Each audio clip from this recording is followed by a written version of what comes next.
providing resources and comfort to caregivers. This is Caregiver Crossing.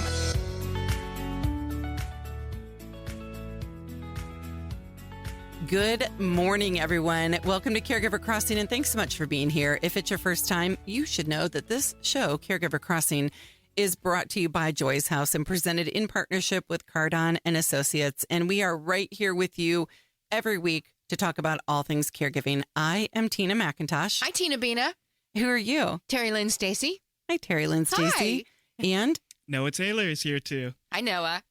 No, it is, I think we're going to get right into what month it is because it's a heavy one. Mm-hmm. It is. Absolutely. It's a heavy one. So what, last week we talked about it was National Nurses Week. It was the teacher recognition. But this is what month? It is all-encompassing. National Mental Health Awareness Month is celebrated in May every year to raise awareness of the importance of mental health and wellness in American lives. So I guess here's where my head goes. What does mental health mean to you? Oh, well, it truly wasn't anything we talked about in my lifetime until these past few years, since COVID, when we started talking more about our mental health, as we were all isolated and the effects that it was having on children and seniors. And that's when I truly started to realize what that mental health really meant. Yeah, because there's brain health, right? When we talk in the world that I'm in with Joy's House, we talk about brain health and it's aging brain and it's, things like dementias and Parkinson's and, all kinds of different brain health issues that we can have over time. But mental health, when I hear mental health, it hits different. Noah, for you? Yeah, for me, I think mental health, I think it really includes a lot of things, but most importantly is well-being of the mind, I think. But in that, I think there's a lot of aspects, of course, emotionally, psychologically, and importantly, social aspects as well that did not do well during COVID when everybody was alone. But yeah, I think mental health really means a lot of things for a lot of different people. But can we ask you how old you are? I am 24. You're 24. So 20 years old, COVID comes around. You're in school? I was a sophomore in college and everything shut down and it was crazy. It was the weirdest thing I've ever experienced in my life. How did that affect your mental health? Well, or even maybe it didn't. It's honest, okay if it didn't. I think sometimes we have to say, well, yeah, it affected me when maybe your life didn't really change that much, but you feel like you should because so many people say that at that time my mental health was affected. But for you? The one way it did affect me in a good way was that I didn't have to go to class every day. So I'll say that. But no, it really did put a damper on my mental health, not being able to be around all my friends and especially family too, not being able to be at birthday parties. I mean, it was just not a great time. But the stigma of mental health, I think at that time we started talking about it a little more. We did. And for you, Tina, you're an adult day service organization and that, kind of remember that because I think that's when we, again, started talking a lot about mental health. How did it affect you? Well, with all of your seniors now not being able to come to a place that you provided for safety and education and all that you do. And I don't want to sit too much on the COVID time, right? Because we're moving on to this side of it. You're right. But you're right. I take it all back. I'm going to edit all of this out. You can't actually do that, but if you could, that'd be cool. Okay, no. I went back to that time because that's when I think I started talking about it more. But it is hard. I mean, there are so many. I'm reading a book by Dr. Jerome Adams, who was the U.S. Surgeon General during the time of COVID. It's a brilliant book. I think he's an Indiana guy. He is an Indiana guy. The book is called COVID and Chaos, and it is wonderful. It's a lot about the mistakes that he feels like, were made during that time. And a lot of the things, the decisions they made for the good of the country at that time and the dominoes that have fallen and gotten us here to where we are now in 2024, we're still talking about COVID time and how it affected our mental health, right? Because people still say that they are affected by that time. And I think that's all true. I don't think it's any different for caregivers. There is a lot to it. But I think more importantly at this point is, what do you do, each of you? I mean, I'm kind of asking all of us, what do we do to protect our mental health? Like, what is just a common practice that you do? And while you're thinking, let me just say, we were, talking as we came into studio about, okay, well, here we are this weekend and no big happenings right now, which is kind of funny for Terry to say because she's in the midst of all of the, the May festivities May that are. Yeah. But my biological father, Dad Ken, passed away on May 19th last year, 2023. So it's, it's interesting to be talking about mental health at a time when I'm really thinking about sitting by my father on his deathbed, and all of the lifelong things that brings up, and then in the moment things too, if that makes any sense. It does. So what do you all do to take care of your mental health? Well, Noah, you want to start? For myself, I think when my mental health is not doing so well, I tend to isolate myself and maybe be in my room all day by myself. So I really have to try to force myself to be around my friends and my loved ones in particular. I understand that. I really do. Sometimes alone time is for me too. And that can mean going out and sitting in the car for a while. That's where sometimes I find the most peace and quiet is in the car. You need, now I think you're saying the opposite though. He's saying sometimes he spends too much time when he's in not a good mental health place and he needs to force himself to be around people. Oh, I see. You need to force yourself to have right. When I'm having a mental health situation, when that's a moment, I need to be away from everyone, isolate myself a little bit, like Noah said, and just kind of, just breathe. Mm-hmm. Just breathe. It is interesting, though, to hear you both say the complete opposite about how you deal with it. And I think that's important for us to recognize what works for one person doesn't work for everybody, right? Yeah, it doesn't. I wrote down some things, and I'm going to probably start with something that is not as popular. I am medicated, and not everybody agrees with that. Now, I think it's to each her own, right? But I take Effexor, so it is an antidepressant, anti-anxiety. It's also weight retaining, so that part's fun. I'll just I'll blame all of my weight gain on the medication. But I'm delightful, people. But I will say that I really started taking that. I've always had panic disorder. There's some severe mental health issues in my biological father's family side of the family. But the medication really for me, I started taking when I was going through my first cancer. And I've been on it since then. But, for me, it is prayer. It is stopping and sitting outside and looking at the leaves and the trees that are moving, the animals, it's nature, I think, more than anything. I wish I could say it was I love to go for a big run. Yeah, I don't do that. That's not how I deal with it. You. I like the nature part too, just take it in. So. Do you know I was hospitalized for a month in Riley Hospital in 4th grade because of panic disorder? No. Or what they called at that time school phobia, but now we know it as anxiety or panic disorder. Yeah, that's a whole different show. We've got to take a break. We're going to take a break. We're going to talk about loneliness, though, which is another mental health discussion. Yes. We're going to talk about that coming up. You're listening to Caregiver Crossing, a show designed for family caregivers and the people who love them. Caregiver Crossing is brought to you by Joyce House in partnership with Cardon and Associates, with 20 communities owned, operated, or managed in the Midwest and more than 40 years of senior living experience. Cardon and Associates provides residents with the best senior living options and personalized service. Visit cardon.us for more information and to find a community near you. Stay put. We'll be right back with more Caregiver Crossing after the break.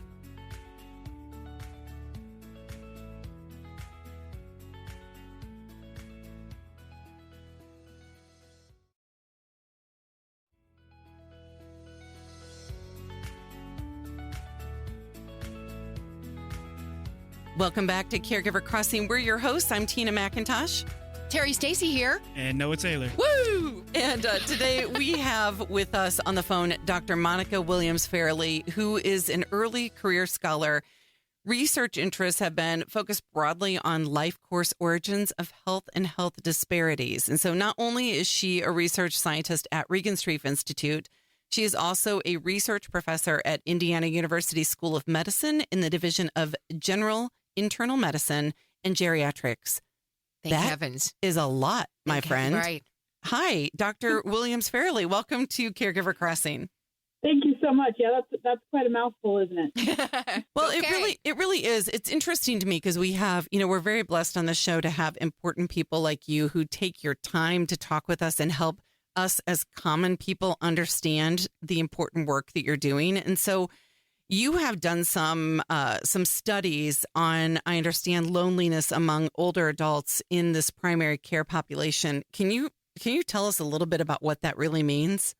Yeah, for sure. So first off, I'll start by talking about kind of what I mean by loneliness. And the reason I say this is, it's a little bit kind of more to a general population, right? But a lot of people talk about loneliness and social isolation. So those are related topics, but not necessarily exactly the same. So when thinking about loneliness, think about kind of like a feeling that you have that, you feel alone, you feel like you don't have a lot of social connection. And then there's social isolation, which is kind of like an objective measure. So in one way, isolation is, or loneliness is how you feel about your connections. And then social isolation is truly like there is no one, like you have very few people in your life. So those two concepts are definitely related, but they're not necessarily the same thing. So think you could be lonely, but not socially isolated. So think you have a lot of people in your life, but you still feel lonely. You still feel kind of disconnected, or vice versa. You could not feel bad about the fact that you don't have a lot of people in your life, but you still don't, right? And so those are two different things, just kind of things to keep in mind as we talk. And so if I may, Dr. Williams-Farrelly, I had somebody once tell me that I had invited her over. She didn't have anyone in her life, and I had invited her over to be with my family during Thanksgiving. And we hosted about 30, 40 people. And I will never forget, she said, Tina, I want to come, but I never feel more alone than when I'm in a crowded room. Yep. And it broke my heart. Yeah, it broke my heart, and I understood it. And so when you're talking about, isolation, social isolation versus loneliness, she was very lonely, even in a crowded room. And so anyway, sorry about that. I just had a moment of remembering my friend dearly and sadly all at the same time. So go on. Go ahead. Yeah, go ahead, please. No, that's definitely, it's important to think about because we'll eventually get into this, but when we're talking about, maybe what doctors or people in these individuals' lives can do to kind of help remedy the situation, you kind of have to identify what the actual problem is, right? And so if it's social isolation versus loneliness, those things can mean two totally different things, which means what you need to do about it are two totally different things, right? So it's good to make the distinction. So in this study, we looked at, primary care population. The reason this is important is there's been a lot of focus on social isolation and loneliness. Obviously, since the pandemic, it might make a lot of sense, right? More people are lonely and isolated then than they ever been in the past. And so trying to figure out how we can kind of combat this, quote, epidemic of loneliness is that people, older adults in particular, who are lonely have way more contact with the healthcare system than the average population. And so it's a really good opportunity for, doctors, nurses to kind of be able to intervene because they interact with those individuals more frequently than some groups do. So that was kind of the importance of this study and why it was so important in this particular population. Are there health implications associated, maybe physical or mental? Oh, yes. Funny you should ask.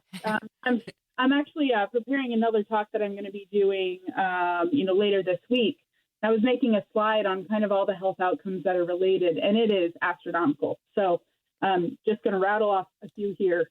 Social isolation, loneliness, it's associated with high blood pressure, cardiovascular disease, obesity, Alzheimer's disease, cognitive decline, premature mortality, depression, anxiety, stroke, diabetes. The list goes on and on and on. And so it really is important to think, it might make sense to someone that loneliness is associated with maybe depression or anxiety, but it really is. It spans a lot more health issues than just those mental health. Is there a screening process or how to really find out what's going on? Is there some type of a process to find out? Yeah, there sure is. So there's a few different ways. If you're concerned that this is a problem for you, there's some tests that you can take online, but I think a lot of people probably know themselves. But as far as doctors are concerned, there's a few different ways. So kind of the way, a really common way that we measure loneliness in particular, there's this 3-item scale. And it basically just asks, okay, how often do you feel you lack companionship? hardly ever, sometimes, or often.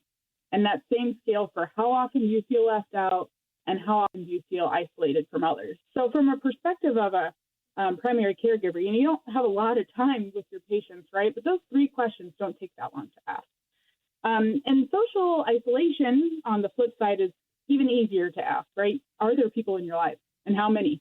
And if there's not that many, it's pretty easy to, figure out if you're isolated or not.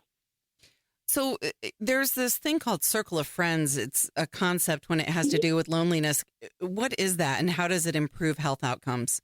Yeah, so looking at kind of any intervention kind of like this, it's really just the idea of connecting lonely individuals with one another. And honestly, interventions to address loneliness are kind of difficult. People who are lonely tend to be lonely for a few different reasons. Sometimes there might be physical limitations or environmental barriers to interacting with people, but a lot of times it's uncomfortable to meet new people and to interact. So Circle of Friends is kind of just the idea of getting people together based around common interests. And so if you can tie something you like to do with also interacting with other people, it's a lot easier to get people to want to interact with people when there's something else interesting, something else that they're interested in as well. Is there an example of that comes to mind for you? Yeah. So I think about this. I think about my grandpa. He's since passed, but he was in the middle of COVID. So I think he was about 92 at the time. And he was really into woodworking, loved wood carving. And so, if I would have asked him, hey, what do you think about the idea of, making some new friends, going out and talking to people? Absolutely not. However, convincing him to go to a woodworking class or a woodworking group where the goal was to woodwork, but you got this additional benefit of social interaction, that's way more appealing to individuals, right? So that's a great example. That is a great example. I have a couple people in my life that come to mind right off the bat where I'm like, how could I get them involved in a club or, a community hobby or something? Yeah, I think something it's social. Getting them there is the hardest part, right? It's sometimes that they don't trust people. And so I know we're going to have to take a break here in just a minute, but you have been hearing the voice of Dr. Monica Williams-Farrelly. She is a lot of things, and one of them is fantastic in helping us to understand the difference between social isolation and isolation or loneliness, and what are the things that we can do about them. So we're going to talk more after the break. Doctor, you'll stick around with us here for just a couple more minutes? Yeah, of course. Thank you. Excellent. You are listening to Caregiver Crossing. We are a show designed for family caregivers and the people who love them. We're brought to you as a service of Joy's House in partnership with Cardon and Associates. And so Joy's House, if you don't know, has locations for adult day services in Broad Ripple and near the University of Indianapolis campus. And we also have exceptional care and support and education for family caregivers throughout the community, including Caregiver Crossing. So we believe that everyone deserves to live their best life regardless of their abilities. And you can learn more about both our adult day services and our caregiver support programs by going to joyshouse.org today. That web address again is joyshouse.org. And if you'll stick around, we'll be back here with more Caregiver Crossing right after this.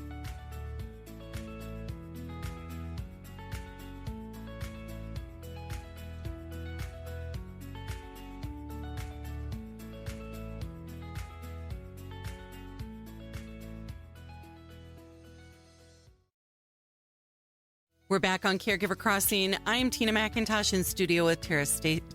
Tara. Oh, you have I a like new the name Tara. Well, you are beautiful. Call me that. But her name is Thank you. Terry. Stacy. Stacy. Terry Stacy. Oh, yeah. We've only known each other for 20 years. And Noah Taylor. Hi, and Noah. so we are back on the phone with Dr. Monica Williams-Farrelly. Thank you so much for sticking around with us. We're going to talk more about the impact on loneliness and the epidemic, and some of that ties back into COVID. So, Doctor, thank you for being with us. Absolutely. Happy to be here. So I understand that while this study was conducted during the COVID-19 pandemic, and in some ways it feels like it was so long ago, like why are we still talking about it? But the reality is we have so many after effects from it, right? And so how did the pandemic impact these levels of loneliness? I guess, you do something like this during a global pandemic. and the results are important. Do you think they'd be different if we did them now? I guess that's a question I have in there. Yeah, for sure. So, talking general trends of loneliness and isolation. So pre-pandemic, I'll put it this way. Older adults are more likely to be lonely or socially isolated than a lot of different, age groups. Although adolescents tend to be lonely and socially isolated as well sometimes, but more, older adults more so than the general population. But then you hit COVID, right? And so again, thinking about populations that are impacted more, older adults tend to have more health conditions, and so really needed to take that, social distancing a little bit more seriously than some of the other groups. And so from pre-pandemic times to during pandemic times, social isolation and loneliness just absolutely skyrocketed. Depending on which study you're looking at, it was almost 50% of older adults are feeling socially isolated and lonely at this point, which is huge. Now, certainly that has tapered off a little bit since the, quote, end of the pandemic. I always put that in quotes because who knows what the actual end of the pandemic was/is. Right. But it has certainly tapered off since then. But those levels are still much higher than they were pre-COVID. And so, we've seen a little bit of a drop off, but they're still higher than before. So, and what do you attribute that to? That it's still higher, the numbers continue to climb. What do you attribute that to, or do you know? Yeah, I'll say, there's a lot of different ideas of why that might be. I won't say that I have a definitive answer for sure, but I have a few thoughts. First, I think I just kind of alluded to it. What was, quote, the end of the pandemic? Mm-hmm. I think older adults in particular are still a little weary. I see, for example, more people wearing masks and social distancing when they are sick, regardless of whether they know it's COVID or not, than they ever did before the pandemic. And so I think some of those fears linger, especially among older adults. I think, maybe doesn't affect as many older adults as some of the other populations, but, we just have more opportunities to interact digitally, which is really cool. But interacting digitally doesn't always translate well to not being lonely. You certainly get to interact with people, but that doesn't always really help the feelings of loneliness and social isolation sometimes. So I think those are two reasons why that might be. As you get older, I can know that you lose so many of your friends that have been with you, and then you look to your family, your close family, and so many families don't live in the same states anymore. And I just wonder if maybe we've just become such a transient society, and we've lost. I can only imagine as I think about myself, Doctor. I mean, I'm 62. And I've lost a lot of my friends now. And I notice that my circle is getting smaller and smaller and smaller. And so I know that I need to, if I don't want to get into that area of loneliness, I need to find those outlets and find almost kind of start over and start making new friends or something, right? You almost have to do it intentionally. I mean, I think the other thing too is there's this doom and gloom so often when we're talking about aging issues and caregiving and particularly right now in the state of Indiana, we keep talking about on the show, but there's such a spotlight being, shined down on it right now, but not necessarily in the best of ways. And so we've got to start reframing what it means to age. I heard somebody, Lisa Renner, the actress Lisa Renner, I heard her say she wants to age disgracefully. And I loved it. She didn't mean it in a negative way. She meant, I don't care about being graceful. Yeah. I just want to age disgracefully. Like, we've got to start renaming some things. I agree. And rethinking about what aging means in our own communities. Yeah. I know that's not necessarily the bigger part of the study, Doctor, but would you agree or disagree? And it's okay to disagree with us. We are only right 99% of the time. No, I absolutely agree. So the first thing I'll say is that, definitely aging can have a negative connotation. There are some things that are a struggle to deal with as you get older, particularly thinking about things like health conditions, mobility limitations, stuff like that. But there's also a lot of great things that come along with aging. You know who you are. You get more confident in yourself in general. There's great things. You get more wisdom. So thinking about aging as a positive process is definitely a good way to spin things for sure. And you should think about it that way. The other thing is that as a gerontologist, I'm kind of a life course researcher. And so I like to say that everyone's aging. No matter whether you're 5 years old or you're 95 years old, the process of aging is this whole time, right? And so thinking about when I turn, quote, 65 or 70 or 85 or whatever, I'm I'm getting older. I'm getting older too. I'm 35 years old, right? And so thinking about particularly loneliness as an outcome, you want to be working at it the whole time. I always get this saying wrong, but it's like a pound of or an ounce of cure is worth a pound of prevention, or whatever. I think I might have gotten that. Yeah, whatever that saying is. Right, whatever that saying. But the earlier you do something about it, the easier it is. And so thinking about myself, even I'm a mom of a 1-year-old and a 4-year-old, and it makes it really difficult to get out there and be social with people. But it is really important that I do it now. So it's easier to maintain that type of activity than it is to start it out over again in your 60s, 70s, and 80s. You need to be celebrated because you are young and you went into the line of work for gerontology, which we understand, is not such a glamorous job for young people anymore to get into. So we've got to have you. We're living longer. We need more of you. And so can we have a nice round of applause for the doctor? Oh, thank you. Woo-woo. All right, we have just a few more minutes here. Let's go. Family members and caregivers both play a really big role in supporting their loved ones that have these life-altering diagnoses. How do you think they can play a role in supporting them in their journey getting through loneliness? Yeah, for sure. So loneliness in particular, kind of as opposed to social isolation, really tends to be tied a lot more of the time with those relationships that you do have with your family members and your close friends. So, really just trying to make an effort to stay connected with those older adults. It can be hard. You have your own life. Sometimes you're part of that sandwich generation where you have kids at home and your parents are aging, and it really is just a lot to balance it all. It's really important. And I think, as I said before, whether you're the older adult or you're going to become the older adult, if you're lucky enough, it's really important to just try and maintain those relationships, one. And then two, as much as you can, try and facilitate new relationships. Like you guys mentioned, as people get a little bit older, some of their family members and friends pass away, they retire and they lose those connections with the people they used to work with. So really doing anything you can to facilitate just, new friendships, new connections. Tina? Oh, no, it's all you. I think everything she said is brilliant, and obviously. I agree. We do have to go. Thank you so much for the work that you do and for being with us. Yeah. You are wonderful. And so please come back and see us. Dr. Williams-Farrelly, please come back and see us again. We're going to have to take a quick break here. You're listening to Caregiver Crossing. It's a show designed for family caregivers and the people who love them. Caregiver Crossing, brought to you weekly by Joyce House in partnership with Cardon and Associates. We're here every Sunday.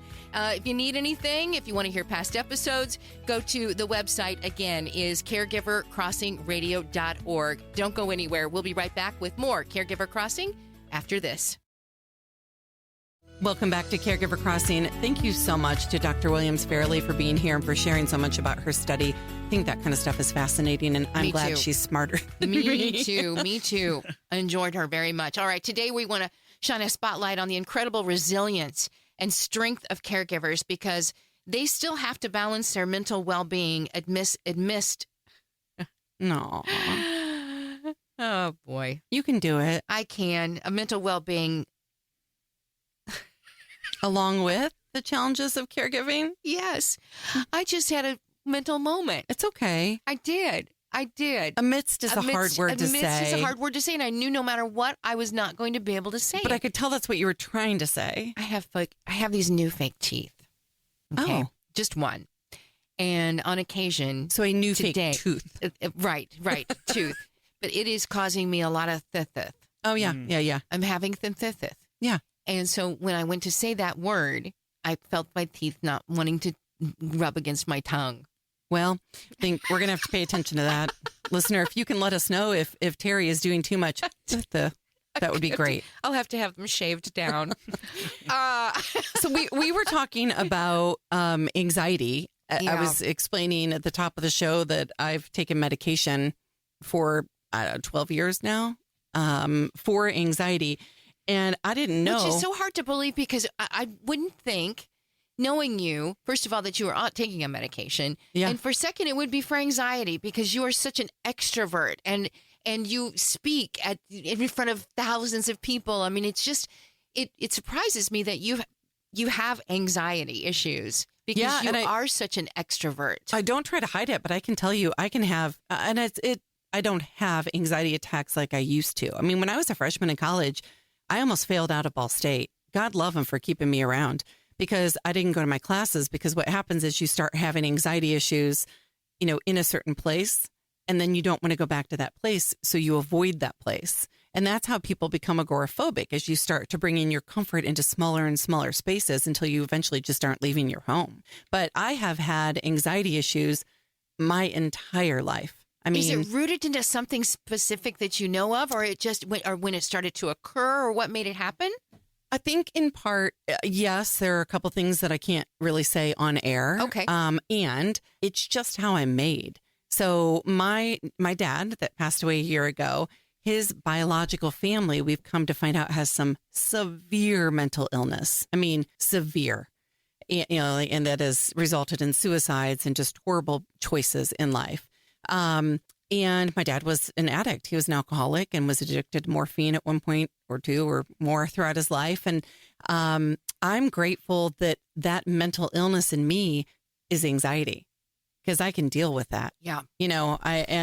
I was medicated for a long time when I was younger. I probably did a lot of self-medicating when I was younger through alcohol. Mm-hmm. And then what I learned in college was how to face the anxiety and how to get through it on the other side instead of avoiding it altogether. And so I learned how to breathe. I just learned how to kind of work through those moments. And when I started taking the medication again 12 years ago, it's because I had gone through my first cancer, and the medicine I was on is an estrogen inhibitor called tamoxifen, and it works brilliantly for women and saves lives, through cancer. And I did not get along with it. I was mean for a while. Mean. Did I know you during that time? You did, but it would show up more like if I were tired. So it's interesting. So what Noah had pulled for us today is some warning signs that someone's anxiety might be setting in. It's through this thing called the Depression Project. And that's an organization dedicated to understanding and providing resources for the difficult plight of those with depression. And I'm going to add anxiety, in here too. And here are some of the things they say. And then we can talk very quickly. I know we don't have a lot of time, but appearing zoned out, snapping at something small, people have become impatient, struggling to make eye contact, avoiding making plans for the future, and struggling to sit still. Well, duh. How many That's of those me. things can you check? We can all check them. Check them all off. Right? Yeah. Right. So anxiety, depression, or normal behavior, or just the way we're made nowadays. But for me, I found that at that time, the tamoxifen and I were, and again, great drug for a lot of people and saves lives. We did not get along. And it would be like, instead of saying to my kids, you get short, like, I've told you to brush your teeth 8 times, go brush your teeth. Mine came out in what felt like some kind of demon had taken over. There was some serious cussing, and it was like, oh my, like raw, like Yeah. It was bad. And I went to my Scary. oncologist and said, I cannot have my kids say, my mom beat breast cancer. She was beautiful through the whole thing. And then she was horrible for 5 years, because that's how long I was to be on the medication. Yeah. And I said, what can we do? And he put me on Effexor. And once I got on it, I was like, I'm delightful. Don't take me off. I mean, but it causes weight gain, and there are some other side effects. It's but okay. It's okay. It's worth it. It's well worth it. It So- keeps you calm, keeps you not so angry and mean. I'm actually going to try to wean off of it here in about a month. So you let me know how it's going for you. I will.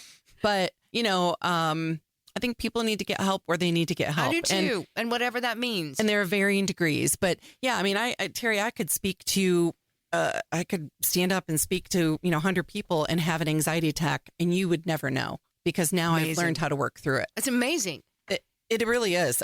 My younger self would have never believed the things that I can do now. Yeah. But anxiety is such a real thing for so many people. I would say the majority of us have all had anxiety moments, and beyond. And it's And how many end up at the heart hospital, terrifying, right? It's terrifying. Get some help. Talk about it. If you're having Absolutely. anxiety issues, talk to somebody about it. There are ways to get through it. I promise you. I know that from the inside out, there are ways to get through it and live with it forever. I have very generously passed it on to all 3 of my kids. Is it in your DNA? It is. It's in your DNA. We were talking about that during Mother's Day, where some of your traits come from, when you're specifically from your mother, and it very well is in your DNA. Yeah. You're just born with it. Well, listen, I gave them anxiety, fat thighs, and bad teeth. So you're welcome, kids. Love you, mean it. And bad teeth. Hey, we've got something really cool coming up at Joy's house that Noah, I'm hoping you can tell people about. Death Over Drafts is an awesome event supported by Joy's House that focuses on breaking the stigma on conversations around death and really trying to have that important conversation. It is on May 22nd at the Rook Pub, and that address is 2450 East 71st Street. Please come on over to our Death Over Drafts event and share a drink with us and talk a little bit about death. It is so cool. I know it doesn't sound cool, but it's so cool. So you've got to come May 22nd at the Rook. So coming up this week. So please join us. If you need anything at all, you can email me, tina@joyshouse.org. And Terry, we've got somebody to thank. We do. Cardon and Associates within, they've 20 communities, I think is what they've got. 20 communities owned, operated, or managed in the Midwest, and more than 40 years of senior living experience. Cardon and Associates provides residents with the best senior living options and personalized service. Until next time, everybody, thanks so much for listening. Take good care of each other, and we'll talk to you next time on Caregiver Crossing.